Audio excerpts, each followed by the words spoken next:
Welcome to another IPP lecture series, this one featuring our visiting professor of practice, Damon Silvers, speaking about the labor movement, the state, and the fight against climate change. I'm a PhD student here at IPP, and I was asked to do a brief introduction because after listening to this lecture series over a few years, there was a point at which I had to go up to Damon and ask him to publish on this a little bit more widely. And so I worked with him on restructuring the speech into two op-eds, and proud to see those go out into foreign affairs as well. And the reason why it had impassioned me so much was because, at least for me and what I hope you may experience when listening to this, there's a point at which you need to reconsider your relationship to your own climate politics. And this isn't just in the context of why you want climate politics to be either more progressive or to be faster, but where your relationship with that politics actually comes from. And more specifically, most of us here are going to be relatively wealthy, and most of us are not going to have to experience the travesty that will be quite a lot of the realities of climate change. And so in relation to not only this position, but also the work that we expect to be performing, what do we expect when we try to push and try to talk about this politics and try to carry it forward in the rest of our work? With that very, very brief introduction in mind, and I very heavily recommend that everyone check out the previous work that Damon Silvers has done. He has an incredibly impressive biography, which I would not do justice to repeat from memory, and very heavily recommend that everyone also reads his former publications, and in particularly looks at his past lectures on neoliberalism, which are fantastic. With that in mind, I would love to invite Damon Silvers to come. Thank you. Thank you, guys. I'm Mike, so you can take that. Well, thank you, Josh, and what a pleasure it is to be here with you all at the Institute for Innovation and Public Purpose here at University College London. I'm Damon Silvers, and I'm visiting professor of practice here at the IIPP. And as Josh said, this is the first of two lectures on labor, the state, and climate change. This first lecture looks at where the world stands in the fight against climate change as we approach the midpoint in this critical decade, what the stakes really are in that fight, and why conceptually labor, working people, are central to solving the problem of human-caused climate change. The next lecture, which will be at this time on Tuesday of next week, is going to look at the policy landscape we face around this question in detail, focusing on the United States, the United Kingdom, and looking at the developing world at Brazil and South Africa. Now, before we get started, I wanted to thank the Ford Foundation for its support of the research underlying this talk and previous talks, and note that I'm speaking here just for me. I'm not speaking for the Ford Foundation or for any union or organization that I might have been or am affiliated with. So, what is this talk about? It's about these critical two things. The first is that climate change is accelerating, and that the people who know the most about it are telling us that it's accelerating in ways that are unpredictable and alarming. And secondly, that an effective path for action is opening. That path is visible. When I gave lectures on this theme 2 years ago, it was an exercise in imagination. Today, I am reporting to you in substantial part about things that follow from these themes that are happening in the world today. And from an academic perspective, and for those of you who are here in the various programs that IIPP and UCL have, this lecture is about how to open that path in a multidisciplinary way. We are looking to look at science, at economics, politics, but not as separate subjects, but as an integrated whole. And crucially, because this is the Institute for Innovation and Public Purpose, what we are looking at here today is innovation itself, what it actually is, not as an idea, but in practice in the real world. Now, I'd like to take you to the front lines in the fight against climate change. But it's not the front line you might have thought of. So what these are pictures of auto workers in the United States. The picture on the left is from a town called Lordstown, Ohio.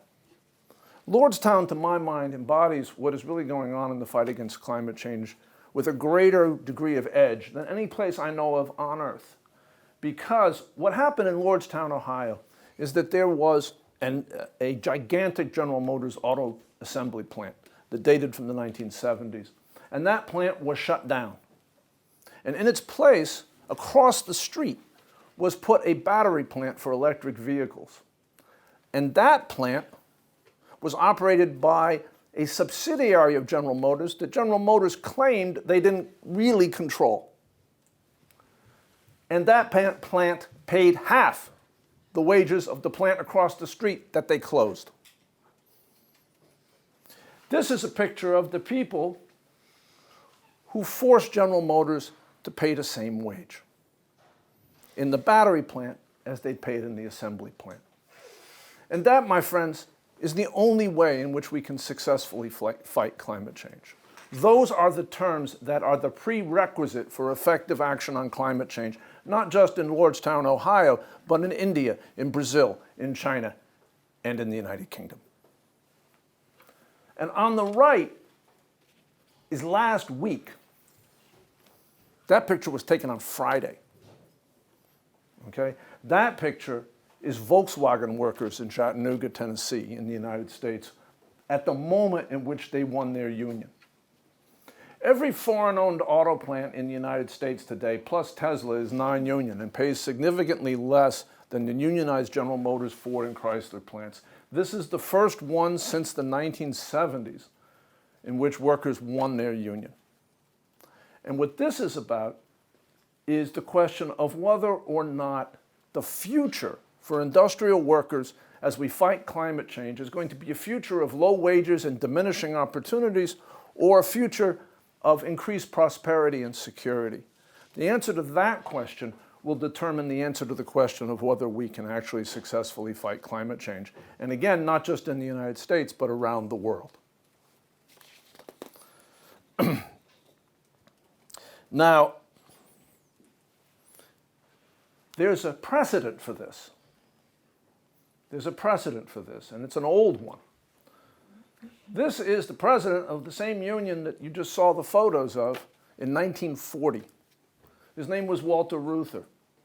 And at a time when enormous industrial transformation was required to fight the Second World War, the American auto companies would prefer not to do it. And they said that it couldn't be done and would take years to turn American auto plants from making passenger cars to making tanks and airplanes. And Walter Reuther talked to the workers on the shop floor, and he said, no, we can do it in weeks. And this op-ed, 500 planes a day, which is what he thought could be done with auto plants, it turned out to be much more. This op-ed was handed to Franklin Roosevelt. And it was Walter Reuther's plan for how to do this that prevailed over the auto companies. And why was he incentivized to do it? Because he knew that when this transformation occurred, that his members, industrial workers, would in fact be well treated in those wartime plants. And that incentivized him not just to not oppose that transformation, but to vigorously push it. And his successor today, Sean Fain, whom you may have heard of because he's become rather famous, Sean Fain talks about climate the way that Walter Reuther talked about war production. Now, where are we? 2 years ago, I gave an earlier version of these lectures, in which I argued both for the incredible urgency of the fight against climate change, the centrality of labor to that fight, and the need to move rapidly past market fundamentalist ideology, neoliberalism, to a very robust role of the state if we were to have any chance of winning the fight against climate change. 2 years later, the science and the lived experience of climate change should drive an extraordinary urgency.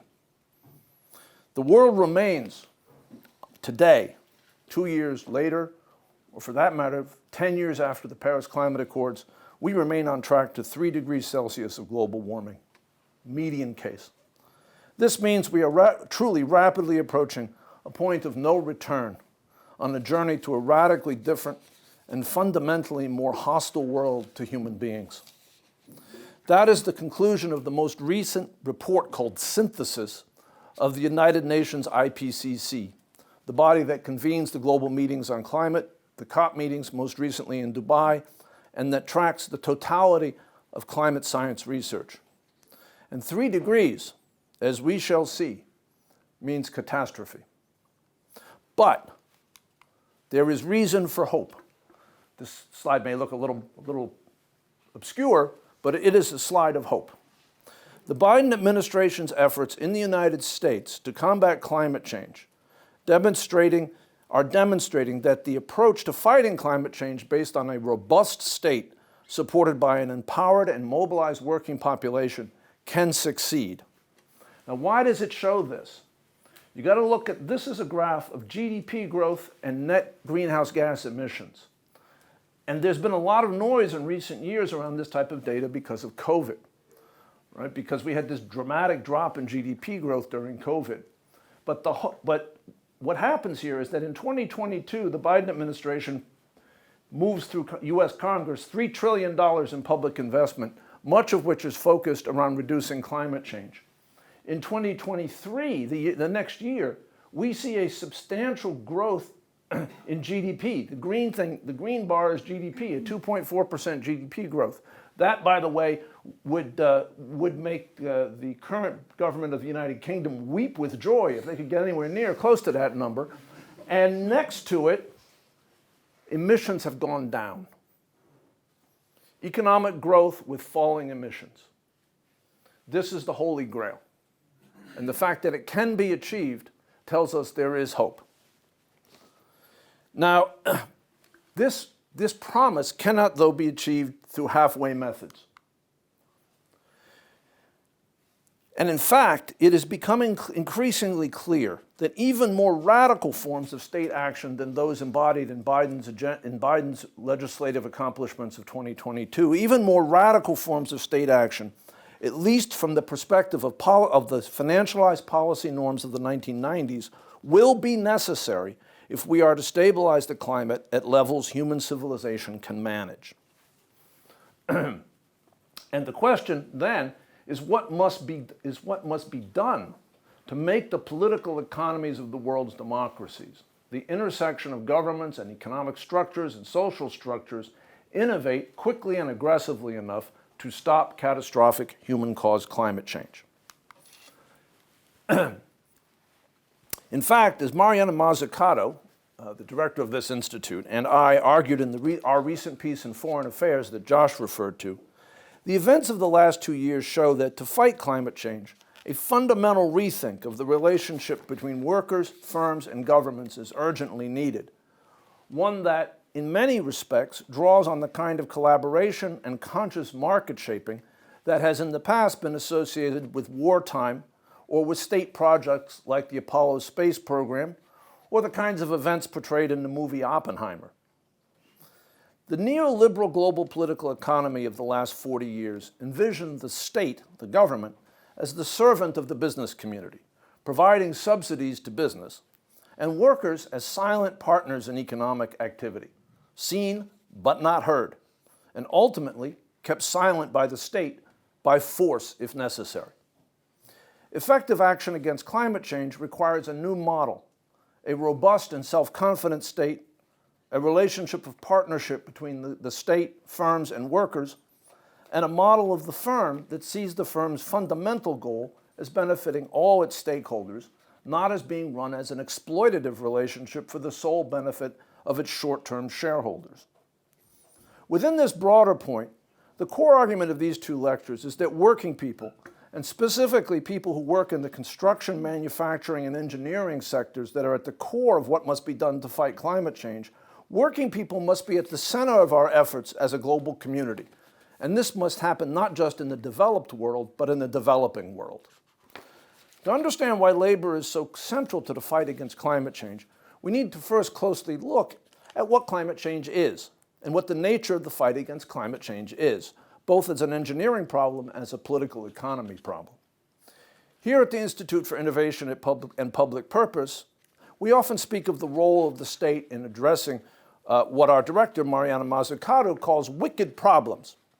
These are problems that involve the complex interplay of technology, politics, and economics on a large scale, where the organized interests with stakes in the outcome are strong, and where the technical challenges are equally challenging. Climate change is the wickedest of wicked problems. And other problems you may think of as very serious, immigration, food supply, the apparent decline of democracy around the world, rising levels of armed conflict, can at least in part be traced back to the impacts and implications of the one wicked problem of climate change. Now, I'm not going to use the word innovation a lot in these lectures, but understand that these lectures are all about the political economy of effective innovation. How can the global community organize and deploy the innovative technologies we already have fast enough to prevent catastrophe? Because remember, an innovation kept in the laboratory or deployed to a handful of rich people, I'm speaking to Elon Musk there, is not an effective innovation. In this sense, we need to understand that innovation, particularly innovation that is needed for public purposes, is only partially an issue of the policy system that promotes basic research. It is at least equally a question of adoption, how to get good ideas or essential ideas actually put into practice. History is replete with examples of societies that understood the principles involved in critical innovations, but failed to adopt them effectively and broadly. Today, climate change presents the entire planet with an existential innovation challenge of exactly this kind. For hundreds of millions of people around the world whose agricultural and fishing economies have collapsed, or who have had to flee their homes because of drought or fire or flood, the catastrophe I'm talking about is already here.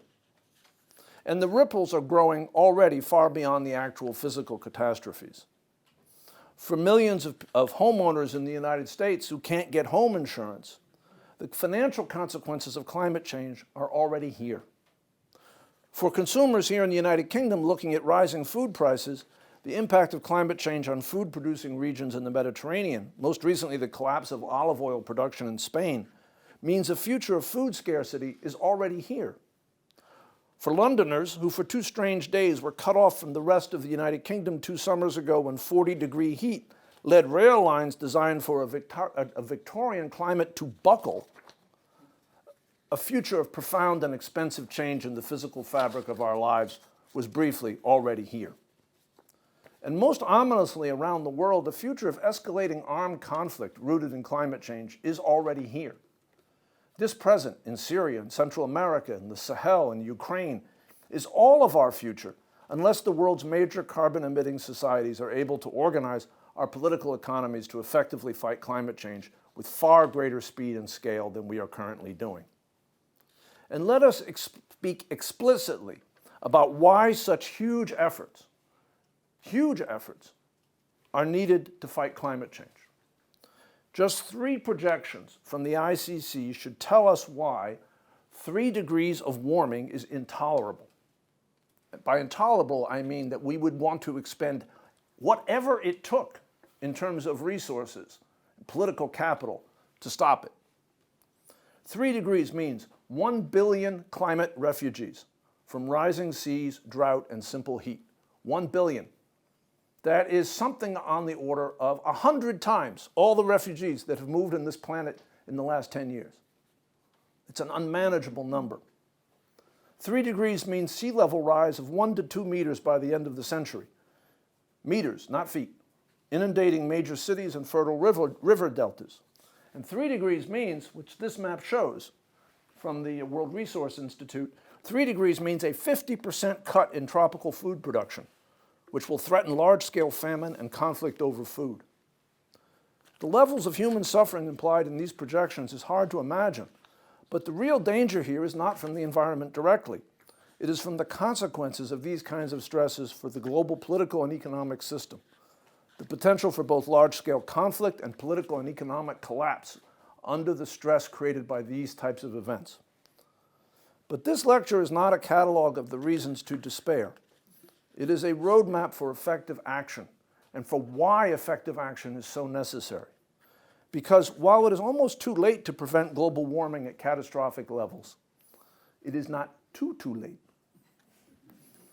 Thanks to decades of laboratory and engineering innovations, We clearly have the technologies needed to put us on a path to sustainable levels of carbon emissions. But we are running out of time to deploy these technologies.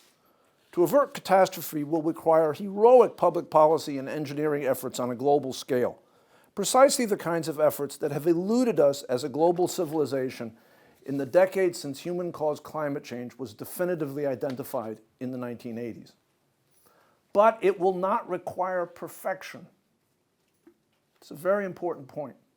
The whole point of the UN's heroic efforts to understand human-caused climate change is that we can achieve climate stability without wholly eliminating carbon emissions immediately, which is frankly an impossible task.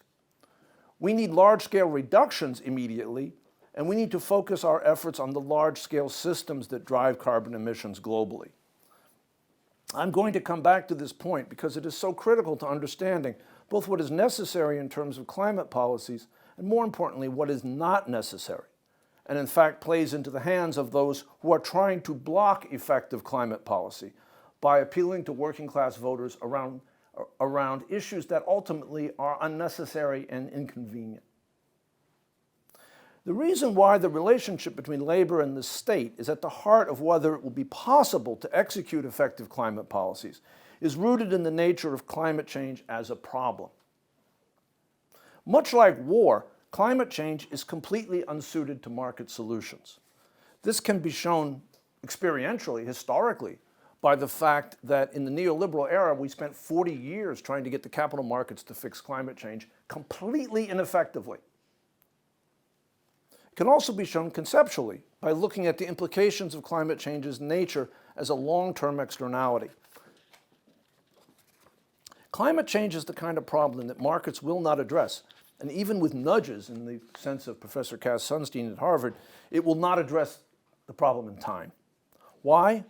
Because climate change has a series of characteristics that make it just unsuited to effective market action. Now, the history of the failure of neoliberal approaches to climate change should not surprise anyone. Climate change as a problem radically violates the assumptions that lie behind market theory, theories of market efficiency, and particularly capital market efficiency. Now, to understand why it's this kind of problem, we also need to know a little bit more about science. To be specific, thermodynamics, climate science, and its cousin, paleoclimatology, the study of long-ago climate conditions on planet Earth. Climate change is the ultimate externality in both time and space. We put carbon into the atmosphere in London and New York today, people in Bangladesh experience unlivable temperatures tomorrow, and our children and grandchildren experience nightmarish consequences the day after tomorrow. Climate change is a global collective action problem.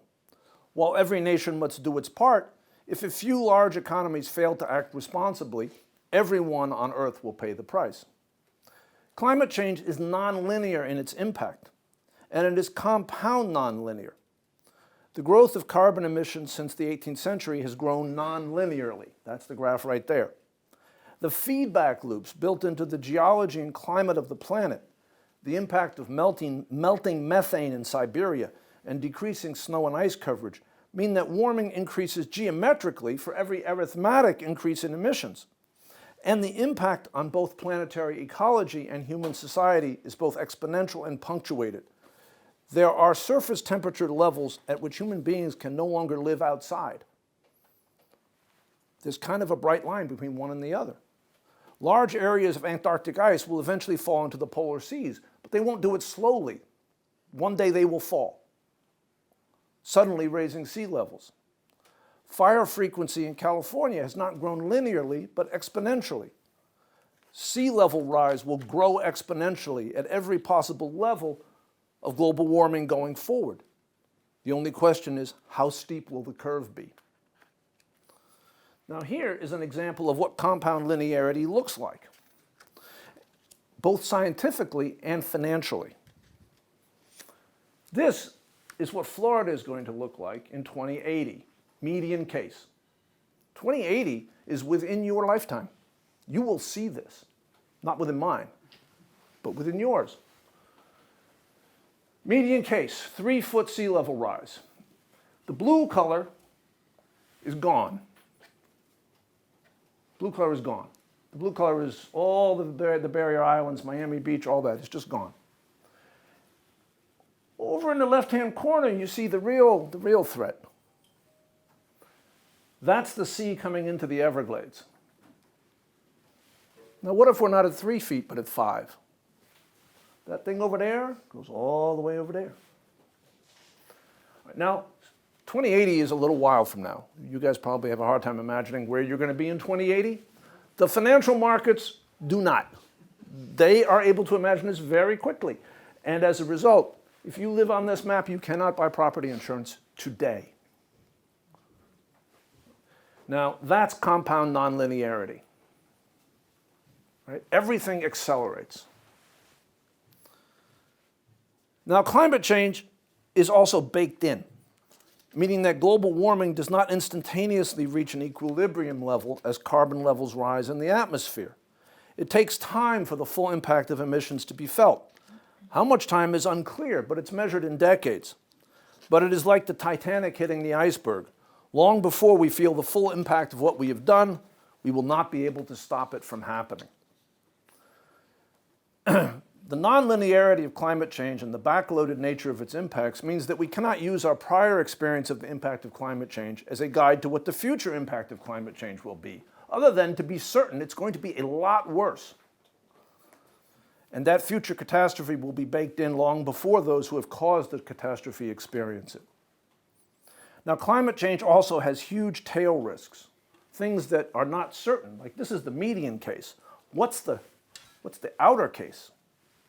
Those tail risks are unacceptable ones for human civilization to take in.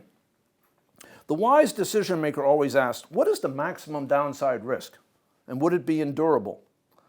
The answer with climate change is that there are a wide range of catastrophic maximum risks. One, runaway warming, where feedback loops push temperatures far above what we thought a given level of emissions would cause. Two, destabilization of the world's climate in food-producing regions that make it impossible to feed large numbers of people. What does that mean?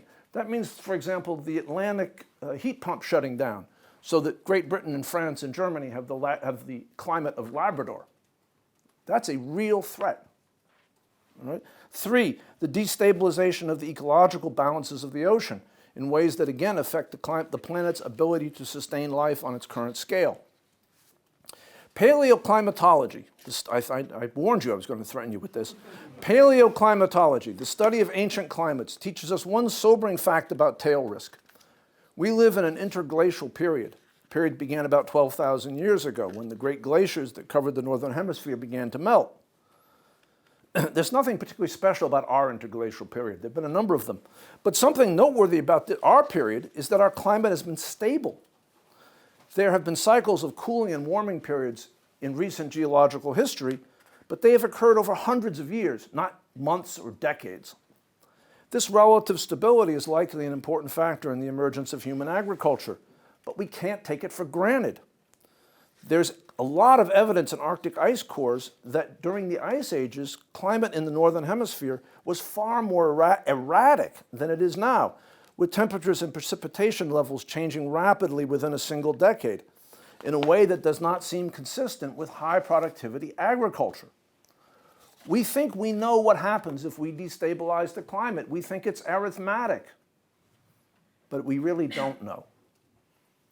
Now that we have laid out what climate change is, we need to speak for a moment about what it is not. Climate change is not necessarily a problem of clean versus dirty industrial processes.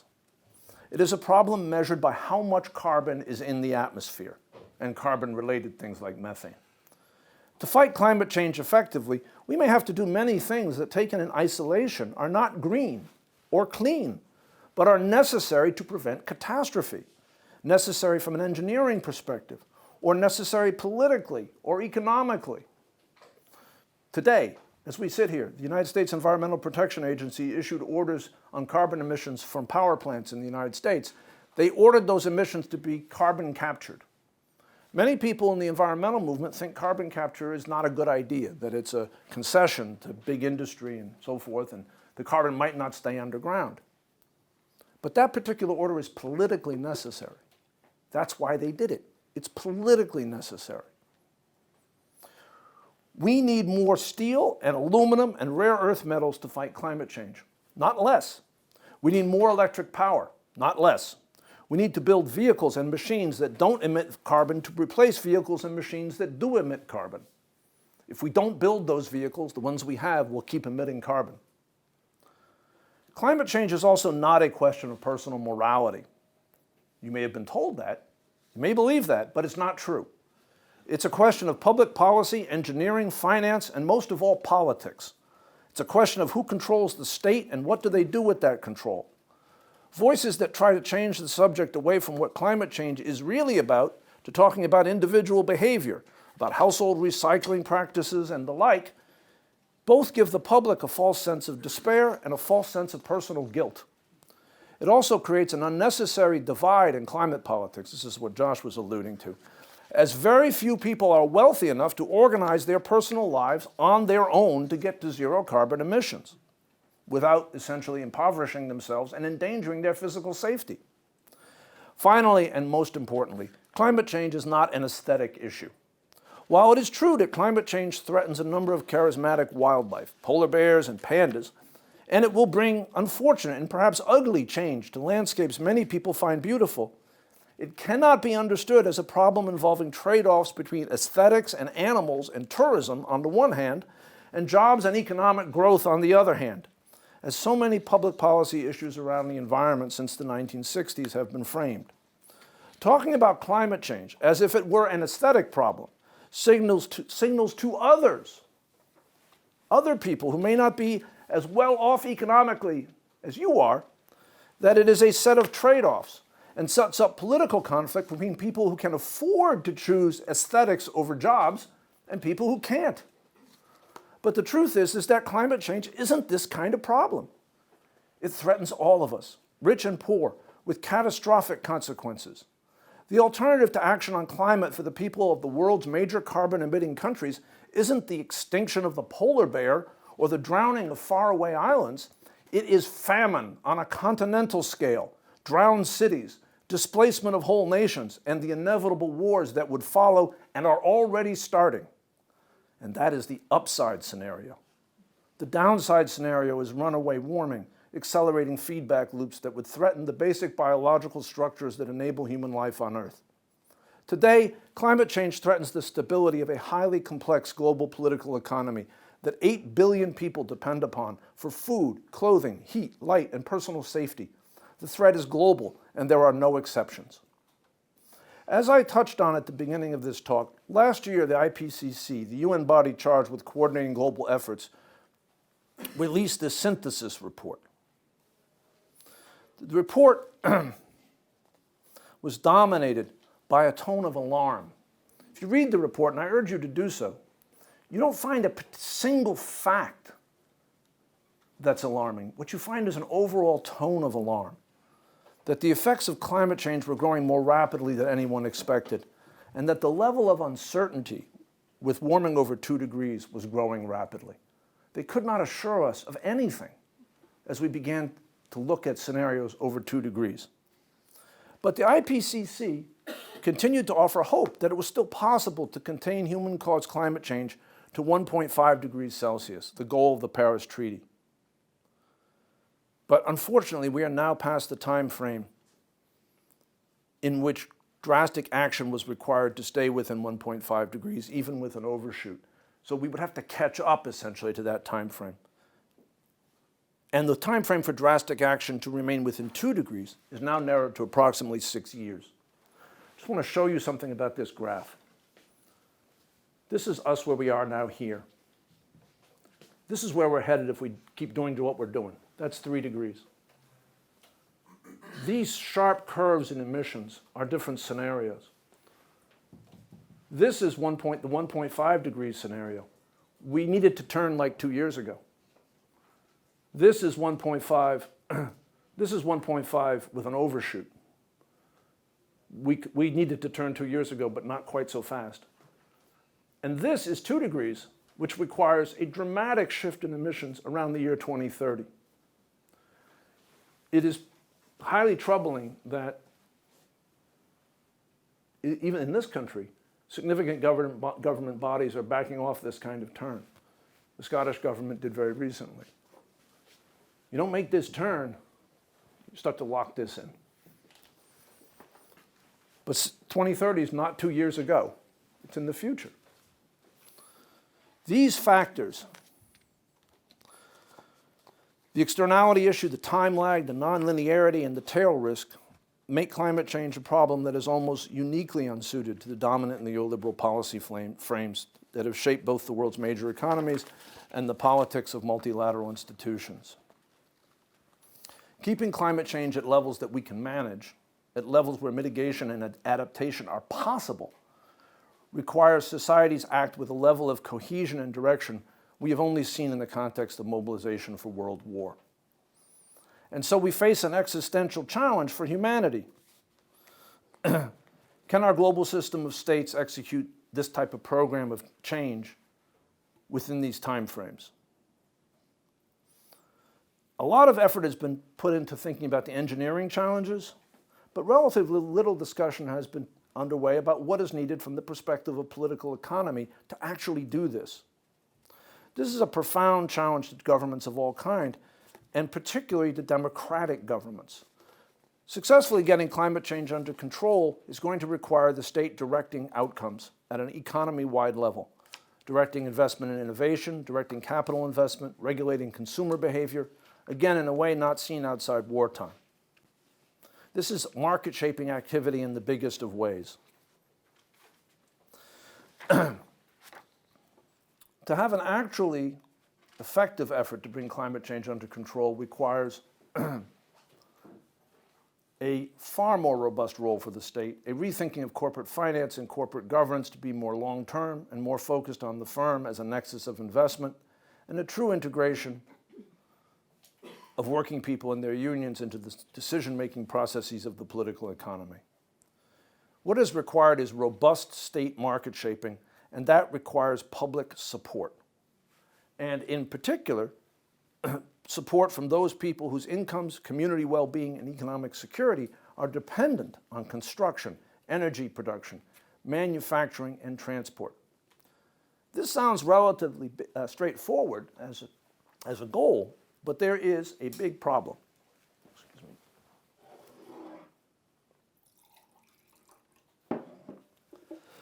me. The problem is that carbon-based resources, oil, coal, natural gas, are not just important resources in the global economy. They are the foundation of the modern world. Our exploitation of those resources are what make our lives different from the lives of the average person in the 18th century.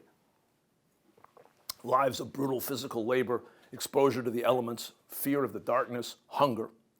Powerful governments, gigantic global corporations, major cities like Houston and Calgary, vast regions of major countries in China, the US, the EU, India, and Brazil are completely economically dependent on fossil fuel production.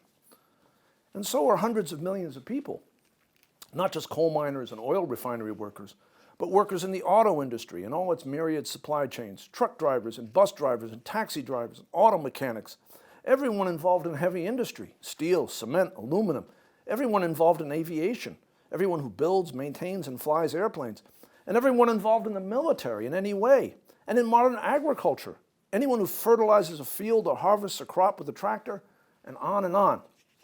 And these workers understand, even if environmentalists do not, how everyone else in the world is dependent on them for the lives we lead. And for those who have invested in, profited from, and built powerful states and militaries on the wealth of fossil fuels, a world where we actually stop climate change does not look so good. If we look at a list of the societies most dependent on the production of fossil fuel, all societies are dependent right now on the use of it, but that could change. Different engineering, different technologies, but the people who are actually dependent on the production of it. It's an illuminating list. So you've got a bunch of big oil companies. The two largest are in the United States. There are two based in this country, Shell and BP. And then there are three countries whose dependence on fossil fuel is around 10% of GDP. The United States, which is the world's largest fossil fuel producer, largest oil producer, Fossil fuel production is only 2% of the US economy, but Saudi Arabia, Russia, and Iran are between 8 and 15%. And China, by the way, it's more like the United States and India. But these three countries are in a different place. In the world's democracies, even in many authoritarian regimes, the political and policy pressures, oh, I'm sorry, I missed something. All over the world, the political and economic power of fossil fuel in the form of the wealth and power of global oil, gas, and coal companies, and the political and economic, and above all, military power of petrostates is deployed and is being deployed to prevent the rest of the states of the world from doing what only those states can do, which is to stop catastrophic climate change. In the world's democracies, the political, and even in some authoritarian states, the political and policy pressures generated by the reality of climate change is a powerful political force, powerful enough to create real pressures for action. But so far, those political pressures have not been generally enough by themselves to really engage the potential power of democratic states. In country after country, and in the global bodies charged with coordinating the response, both the targets and the enforcement instruments for those targets are coming up short. Earlier this year in Dubai, of all places, at COP28, we saw Saudi Arabia surface visibly to oppose any plan that involved what is actually needed, which is a substantial phase out of fossil fuels after 2030, remember my bent curve, and the conclusion by many independent observers that what was actually committed to at COP28 was once again inadequate.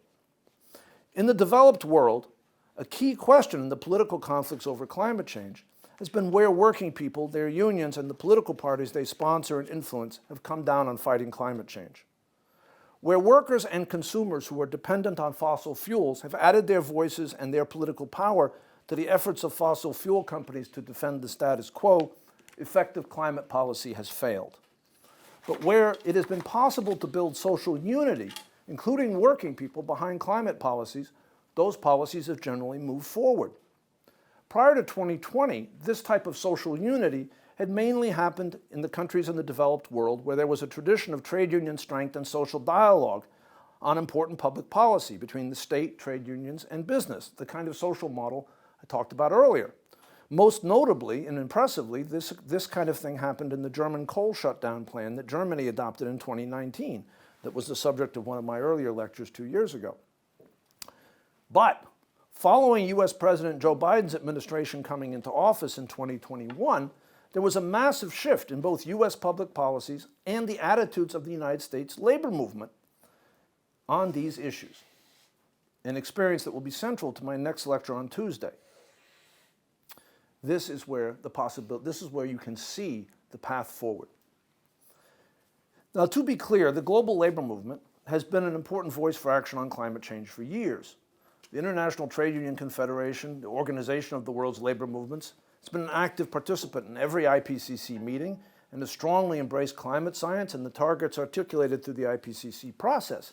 At the national level, every independent democratic labor movement I know of has recognized the threat of human-caused climate change, even some of them who would themselves be potentially threatened by job loss. They've urged their governments to take action, and they've either supported or at minimum not opposed the Paris Climate Accords. However, the closer you get to the shop floor, the greater the unease and the unhappiness with climate and energy policy in the world's labor movements, until recently. And in many countries still. This has been true as far as I can see in every country at various times over the last 20 years, not just in places where there have been open conflicts, as occurred in the United States in the Obama administration, but across the world, in the developed and the developing world, and among unions with a wide range of ideologies and political traditions. There are three fundamental issues underlying this unease, issues that must be dealt with if national governments are going to actually meet their commitments under the Paris Climate Accords. Working people's fears. First, working people fear that they will be made to bear the costs of decarbonizing the world's economy, that they will lose their jobs and not get new jobs at comparable pay, that their health care and retirement security will be at risk, that their communities will lose their economic base and face long-term decline, that their children will not have an economic future. These fears are grounded in working people's experience of economic and technological change since the 1970s, particularly in the developed world, and in what many people, working people, have already experienced as a consequence of economic change in their industry in recent decades. The experience of coal miners in coal-dependent communities, such as those in the north of England since the 1970s, does not make other energy workers optimistic about what lies in store for them. Neither does the experience of auto workers in auto-dependent communities in countries like the US and the UK, where there's been a decline in auto-related jobs and income. This is why the pictures I showed you at the beginning are so important, because they point a different direction. Because promises of compensation by governments for lost jobs, promises of community economic development, of new jobs, have over and over again proven to be just words, with the exception, by the way, of the German coal deal, where 80 billion euros in actual dollars were deployed in German coal regions. Second, working people fear that new jobs created in low-carbon sectors will be low-wage and precarious, without rights, particularly compared to the jobs they are replacing. Here again, the more neoliberal any particular country's political economy has become, the lower the level of union density and collective bargaining coverage, the greater the fear that this will be true. That's why the Volkswagen picture is so important, because it points in a different direction. Now, third, there is the fear that climate policy is being imposed, and this is a point that's very important in British politics right now. Third, there is the fear that climate policy is being imposed on working people by more privileged people who simply don't understand how modern society functions at a physical level, and who are intent on making modern civilization a luxury that only elites can afford. This is the message sent by the focus on Tesla, a luxury car affordable by less than 1% of the world's population, built by workers paid below industry standard wages in unsafe conditions, benefiting economically the world's richest man. It is also the message sent by mandates to do things like replace home appliances without the financial support to make such replacement possible for working people. Over the last several years, we have seen these three dynamics shape the political economy of climate change globally. And there are some very specific takeaways from this experience from the last couple of years. First, policy initiatives that are not that important from a climate perspective can take on large political significance in the context of political conflict around climate policy. In the next lecture, I will talk about recent conflicts in British politics over things like gas-powered leaf blowers or ULEZ zones in UK cities as examples of this type of situation. Second, in order to sustain political support for increasingly aggressive climate policy, which is absolutely needed and needed now, governments need to manage market outcomes in certain areas in ways that are reminiscent of wartime. Market outcomes, not just market inputs. A key example of this involves electric vehicles. It is becoming clear that the current approach in much of the developed world to promoting conversion to electric vehicles will simply not get the job done fast enough. There are a number of reasons for this: inadequate numbers of charging stations, failure to have proper financing structures that make the savings involved in electric vehicles tangible. But the real issue is simply the price, and the tension between the price and the need to create good new jobs in the auto industry. This is a sense in which Tesla is not a positive actor in the auto market, because the transformation of electric vehicles has to be politically sustainable and economically viable. The reality is that given the timetables that the UN IPCC has given us, driven by science, this set of problems cannot be solved in time without further state interventions in the auto market designed to drive both the treatment of labor and the price of electric vehicles in ways that are politically sustainable. It is important for both It is important, in addition, for both policymakers and scholars trying to understand working people's attitude to climate change to begin by understanding something very simple. Labor leaders, whether in the smallest local union or the largest local labor federation, regardless of their larger political or social commitments, are at minimum elected to get the best deal they can in the workplace for their members and for working people generally. Against the fears I just described, existential immediate fears, the one card labor leaders have is their and their members' right to resist, the right to fight against policies they feared will impoverish them. And these three fears I described do not exist in isolation. They are fed by employers and right-wing political movements looking to block action on climate change Employers and right-wing political movements, in many cases backed by the governments of the three countries I just put up on the slide, either with a substantive agenda or simply trying to build political power. If on the one hand, labor leaders have to consider the painful history of how economic change has affected workers in our time, on the other hand, labor leaders have to think about the active organizing of the authoritarian right among their members, organizing that seeks to turn the fear of job loss at the hands of neoliberal environmentalists into a larger embrace of the far-right agenda. These fears and the political dynamics that surround them create a very particular destructive dynamic for labor leaders in energy, industrial, and transportation sectors. For those labor leaders to tell the truth today about climate change, about the emissions targets that must be met to avoid disaster, is to admit there must be massive change in the industries that employ their members.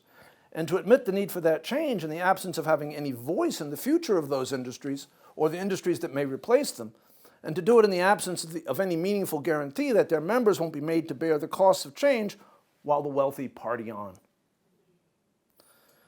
Now, I would just say this because it's so important.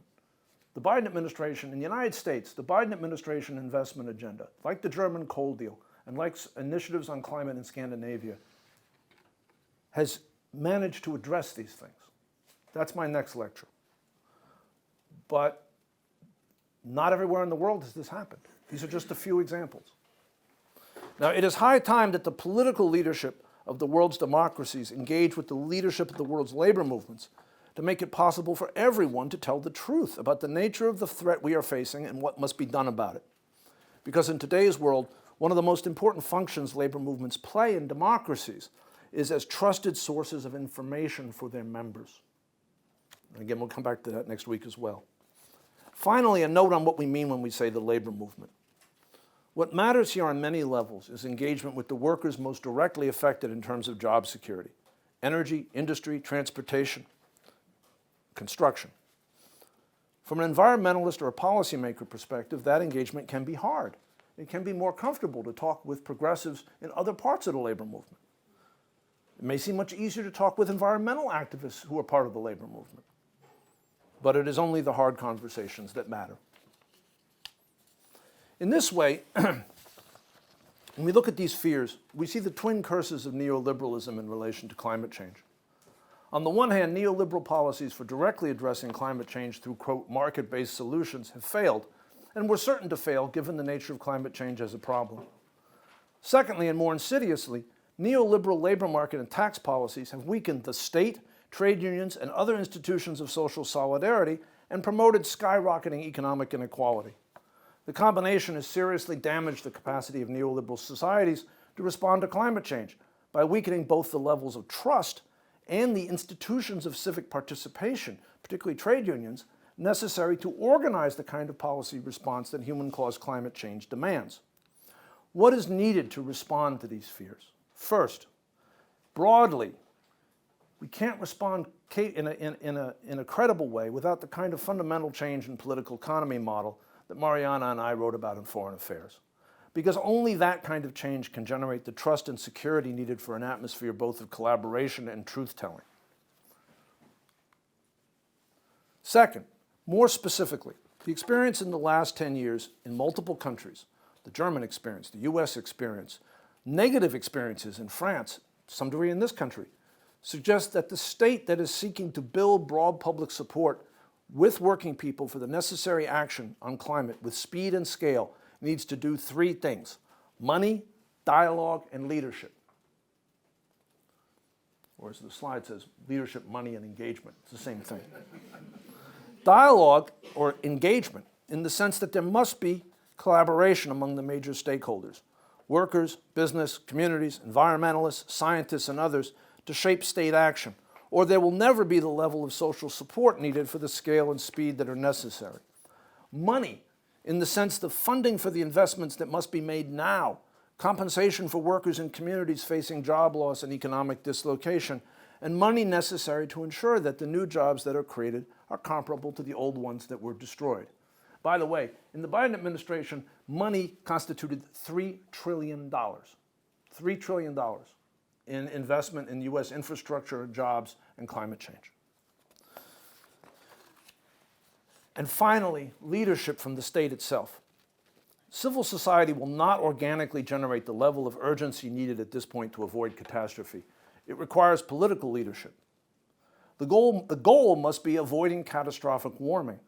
That goal tells us what the emissions targets must be.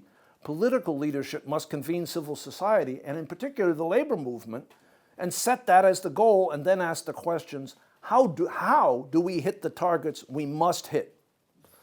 In the United States, we see the Biden administration today moving down this path. Here in the United Kingdom, government policy appears to be in retreat. But the question really is, what will the next government do with respect to engagement, money, and leadership? In Europe and in Germany in particular, pro-worker climate policies have had very significant impact, not just in coal, but in the auto sector, where the German institutions of worker participation have helped make possible the transition to electric vehicles. And now in Brazil as well, which we will discuss next week, the Lula government is moving down this same path. And from the perspective of students of public policy, such as yourselves, it is the intersection of the science and engineering, the state and the labor movement, where the world needs your help, where creativity, knowledge, and commitment will make literally a world of difference. A prophecy. Richard Trumka, my friend, the former president of the American Labor Federation, the AFL-CIO, said not long before his death in 2021 that we would either, quote, have a just transition to a low-carbon economy or no transition at all. Trumka was a forceful man, and many who heard him thought that that was a threat. But it wasn't. It wasn't intended to be. It was a prophecy. What he meant was that in the absence of policies addressing the three fears I just went through, one way or another, working people would block action on climate change, regardless of what positions he took, or their unions took, or their traditional political parties took. To avoid catastrophic climate change,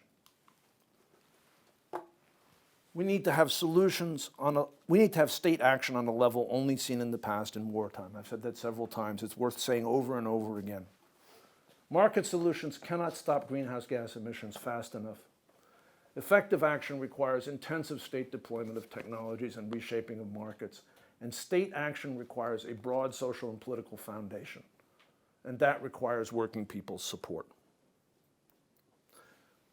Science, economics, technology, politics. For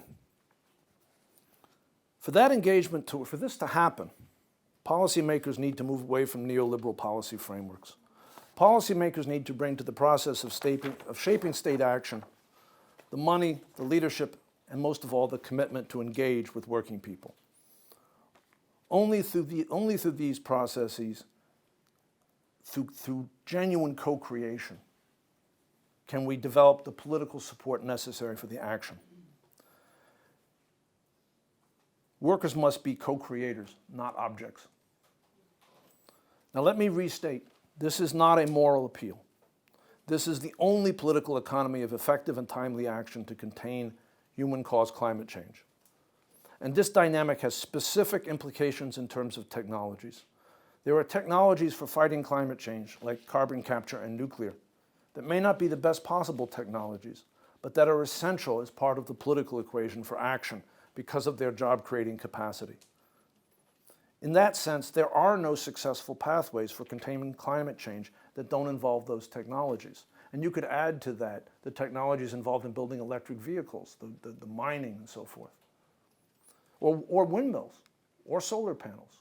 None of these things are perfect, but they are necessary. To the extent the environmental movement is resisting them, they're engaging in catastrophically self-defeating action. In the language of the UN's IPCC, they love to talk about pathways. There are no pathways to climate stability that assume a continued neoliberal approach to working people.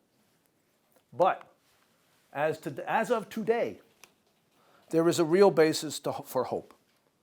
The pathway to climate stability not only exists theoretically, not only can it be imagined, not only can you see it in Sweden, it is being built and walked. That pathway is being built and it is being walked in practice in places in the United States like Lordstown, Ohio, and Chattanooga, Tennessee.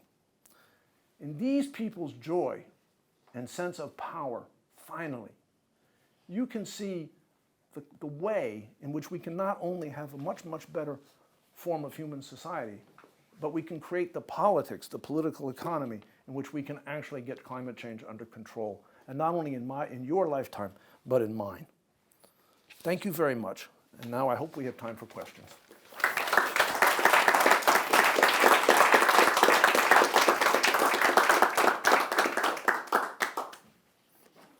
I think Izzy has her hand. I think I saw Izzy first, and then over here, and then Josh, you've got the web.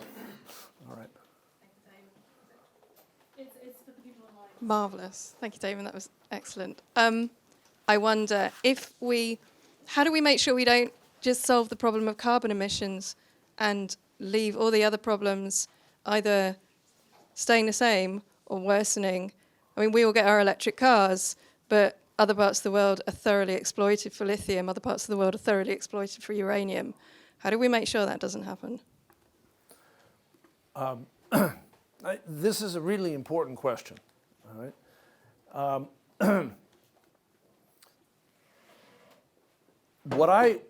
I talked a lot about domestic politics within nations. There is a global component to what I'm saying as well, meaning that it is fundamentally destabilizing to what has to be done here if the way in which the engineering revolution that needs to occur is done reinforces kind of neo-colonial patterns of exploitation. Right? We no longer live in a world, to the extent we ever did, we certainly no longer live in a world in which the developed countries can dictate terms to the developing countries.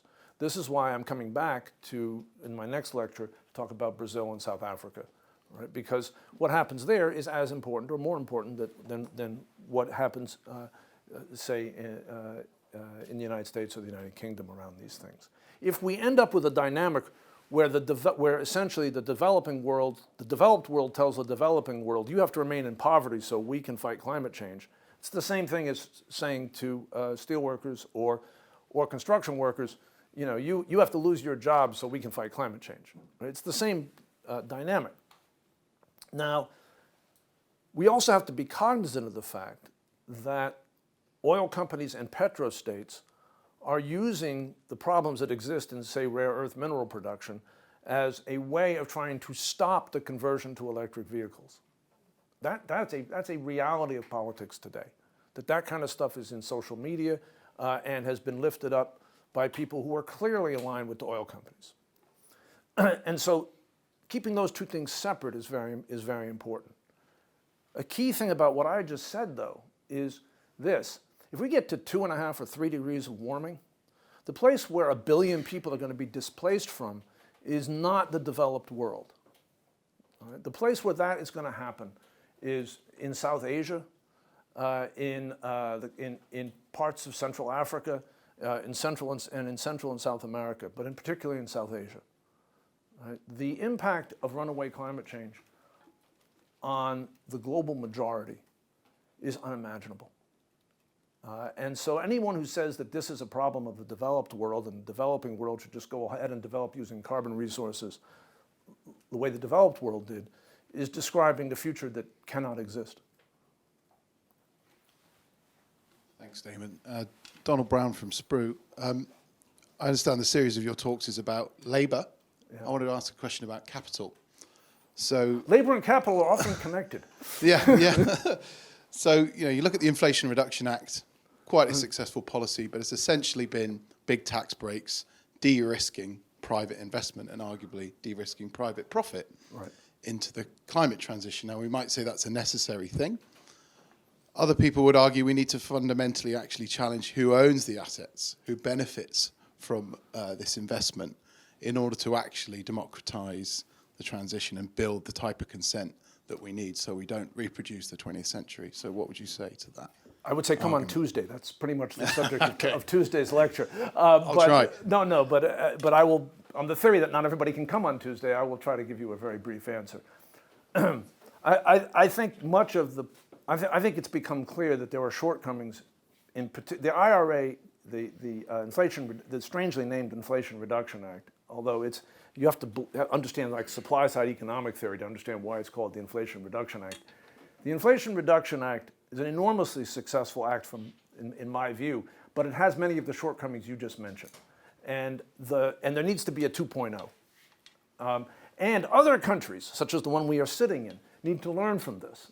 Right? I think that the use of tax breaks ends up being nowhere near as targeted as it needs to be. Right? We don't, despite what some people think, even America doesn't have infinite money. And the money that we are investing here needs to hit in the most effective way possible. And the use of tax credits is a bit of a shotgun, if you know what I mean. So, but come on Tuesday, I'll talk about this a great deal more. Josh?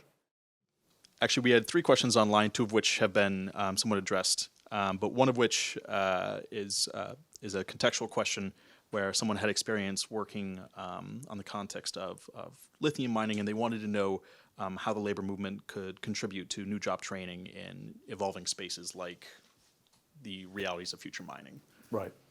I think I may not have fully, I think Izzy had to go, but I may not have sort of fully responded to the mining issues. It's a huge problem, the degree of exploitation of workers and communities in a number of the mining industries associated with new climate technologies, rare earths, lithium, and others, and particularly in Africa. And it's been a major focus of the global labor movement to address those things. Training is in all these things, in the developed and the developing world, critical to the entire project. Right? We need, in every country, we need a much larger, high-skilled workforce to deal with building, installing, and operating the new technologies of energy production and use. Those countries that have really robust training systems are moving more rapidly and with less conflict in this space than those who have less robust systems. Again, this is an issue in the United Kingdom which the next government is going to have to deal with, or hopefully will want to deal with, in a very aggressive and expansive way. And it's a very large part of the Biden investment agenda in the United States, is mandatory investments in training. This is also why the transfer of capital from the developed to developing world and debt relief for the developing world is so important, because there's no way in which the impoverished and sort of cash-drained economies can do this type of training or do things like operate mines in ways that are safe and sustainable. This has to be a global collective project, and the consequence of it not being so, the consequence of it instead being run in some exploitative fashion, as arguably much of these industries are today, is very severe in terms of the political backlash. Right? It's not as though there will be no consequence of doing these things other than humanitarian. It will undermine the global effort and will be exploited by people who want to stop the global effort to deal with climate change. But training is absolutely central.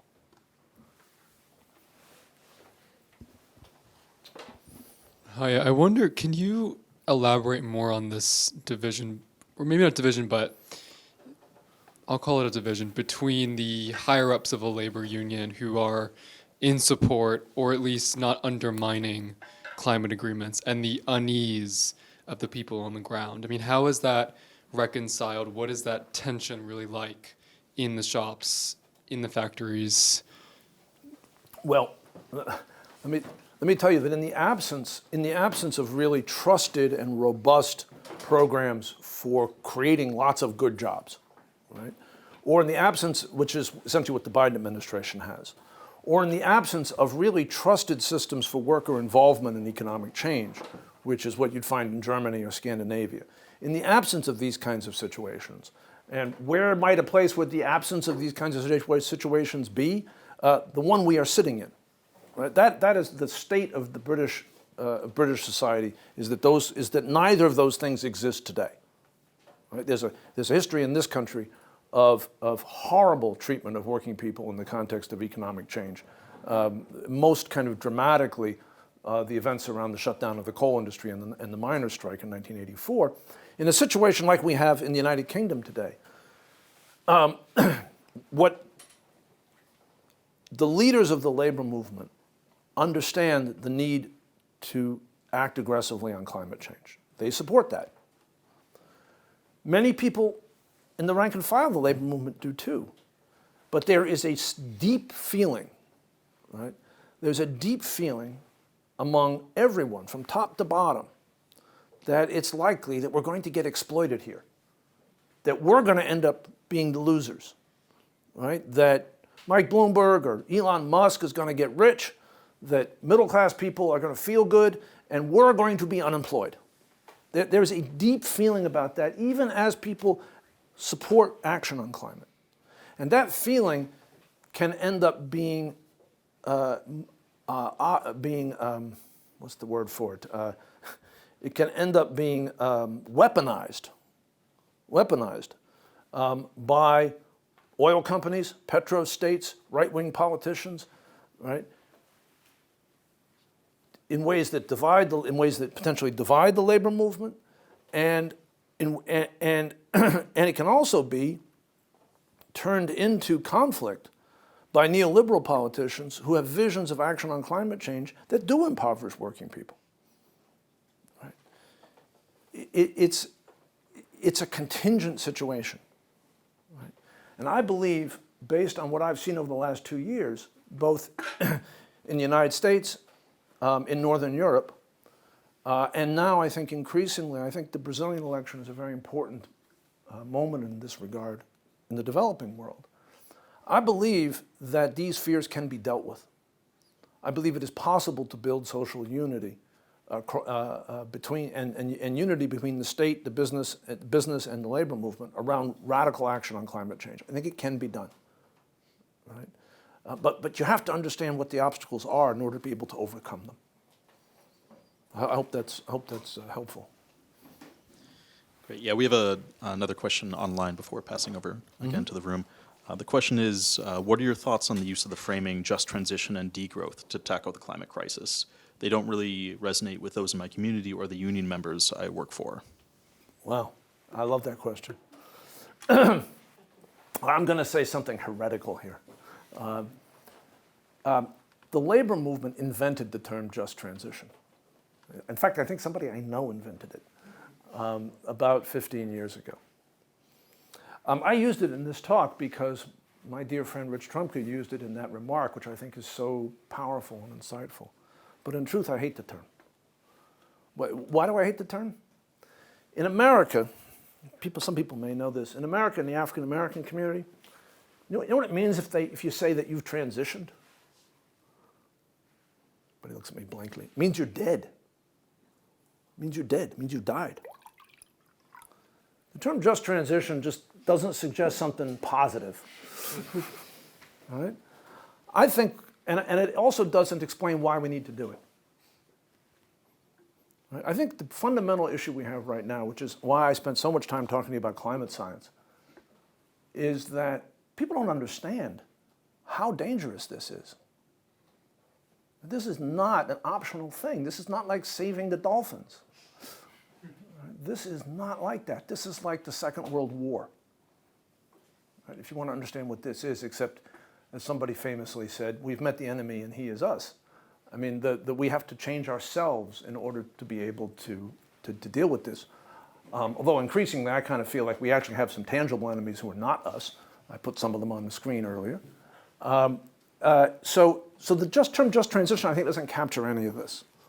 Right? It does mean something. It does more or less stand for what I'm talking about, but not in a way that I find terribly useful.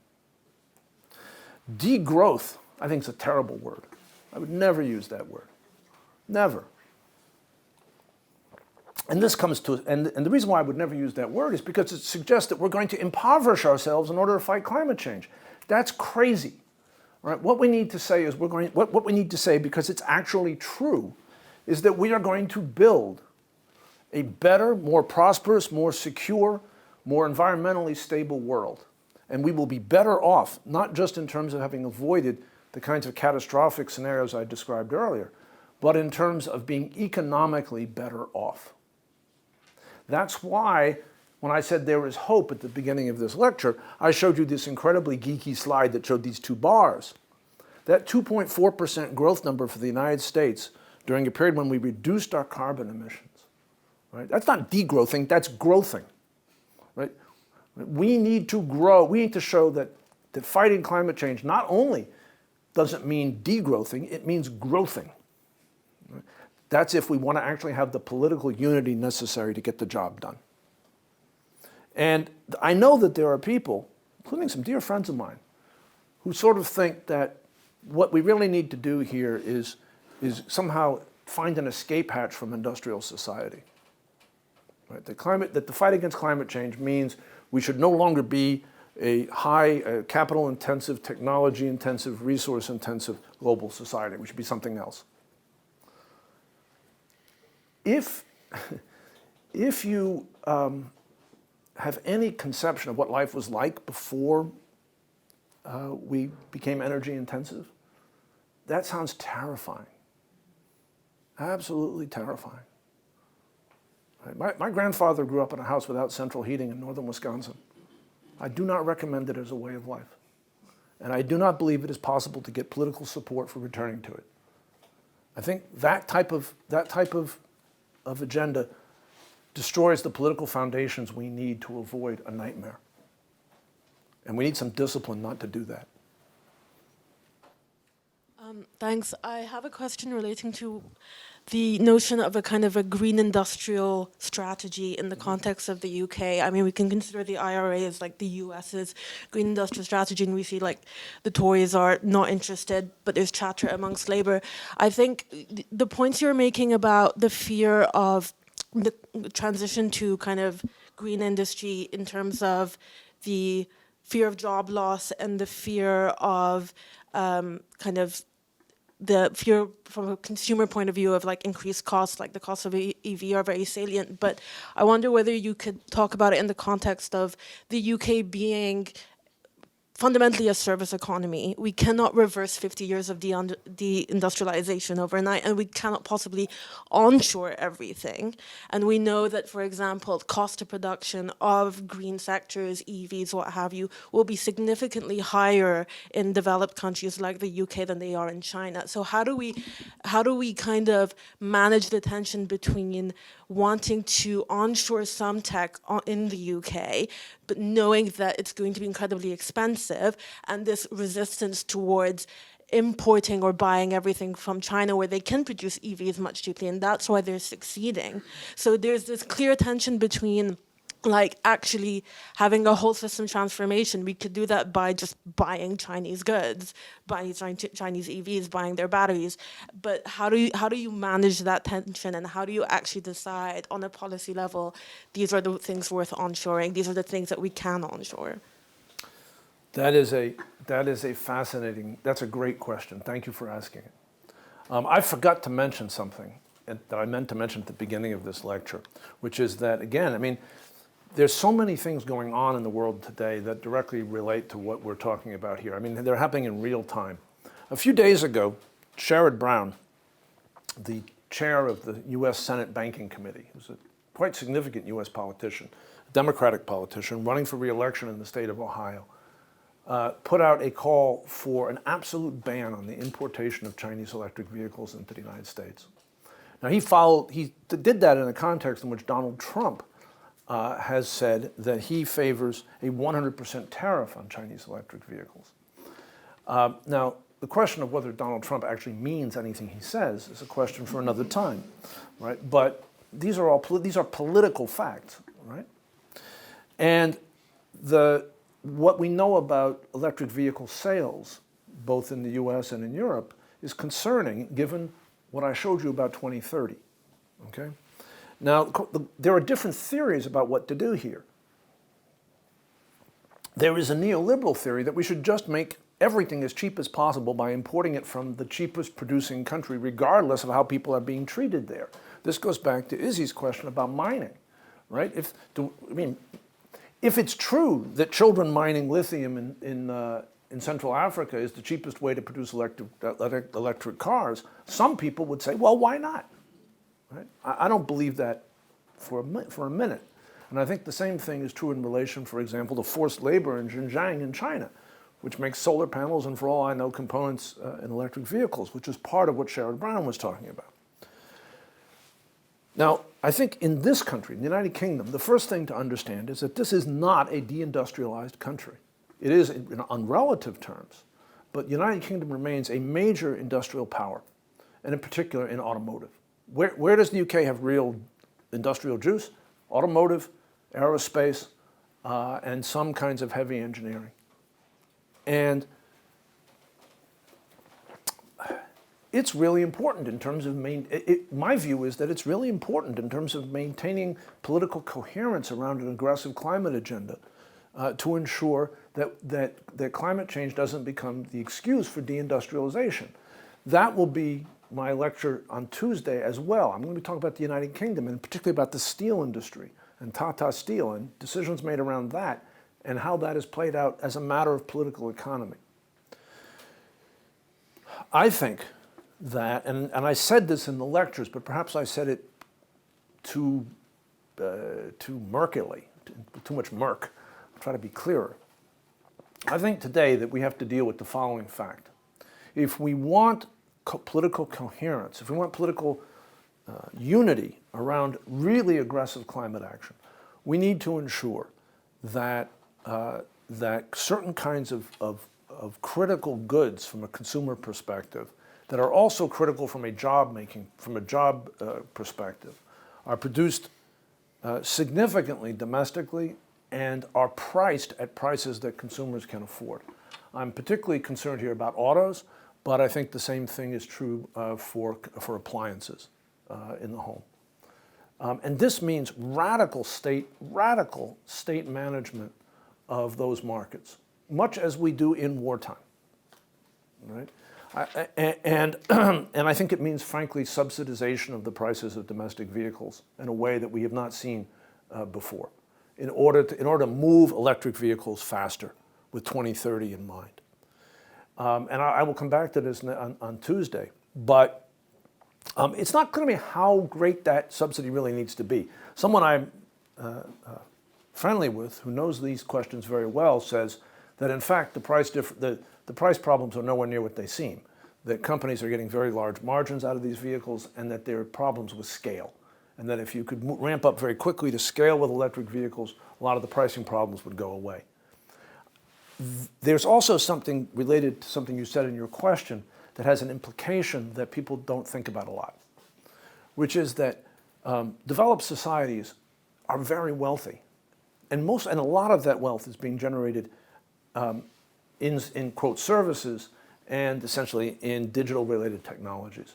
This gives us the capacity to subsidize things like car sales, right? Not that we want to sell more cars exactly, but we want to replace the existing fleet very fast, right? And we can essentially, if we're serious about it, we can do so with, I think, a limited amount of cost and economic impact relative to our economy as a whole, because our industrial sectors are just no longer as big as they were once in relation to our overall income and wealth capacity. So I hope that gets at what you were asking. I think it's a profound question, and being realistic about what we need to do to hit our emissions goals in relation to these things is the critical thing, as opposed to looking at it from the other way around, right? And I believe that this set of issues is the fundamental challenge. This set of issues and its relationship to economic growth is the fundamental challenge the next British government will face, and that the economic nostrums of prior British governments are completely inadequate to this situation. It requires aggressiveness, creativity, and courage of a kind that has been, at least in recent times, in short supply. Thanks. We might have our last question from online then. That's good, because I believe we have refreshments, do we not? That's a good question. We do. The people who are actually in charge here are acknowledging that, and we've time for one more. Perfect, yeah. So our last question begins, I have a question about your 3 requirements for state action on climate change. Neoliberal political economies focused on austerity and lowering the tax burden on capital and high-income individuals have left public finances and public services in a state of crisis. Yep. Do you have suggestions on how to redistribute income to pay for public investment? All right. Well, first, I suggest I suggest the questioner look at the lectures you referred to from last year that are on YouTube, particularly the last one about Britain post Brexit, which goes into this question in some detail. An interesting fact, not well known, is that the Inflation Reduction Act in the United States is largely paid for by tax increases, by revenue increases, not by tax increases, by revenue increases. What was the major way in which that revenue was generated?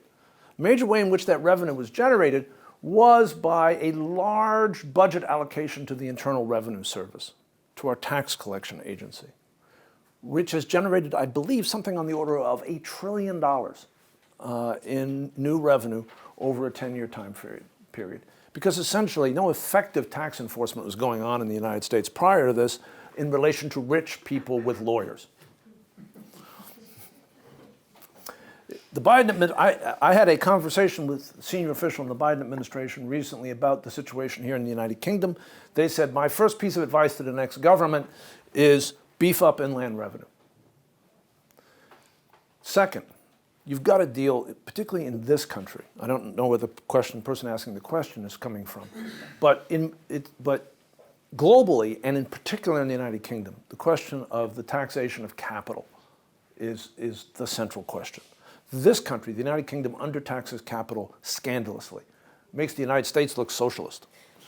And given the way this country's economy is structured, that explains a lot about the grotesque impoverishment of the NHS, your school system, your railroads, et cetera.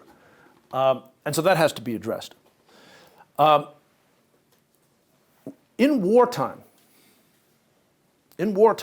marginal income tax rates at the high level in every major country during like real war, not kind of hobby wars, but real existential wars, marginal tax rates are generally 80 to 90%, top income structures. Now, I'm not going to say that we need 80 to 90% top income tax rates today, but if we don't move on this agenda, in the 2030s and 2040s, we will have those rates because the situation will be so dire. So my advice to policymakers is get the revenue now for what needs to be done, or face a situation that looks kind of like 1940 in 2040. Is that good? Thank you all so much. Please come upstairs and have a drink.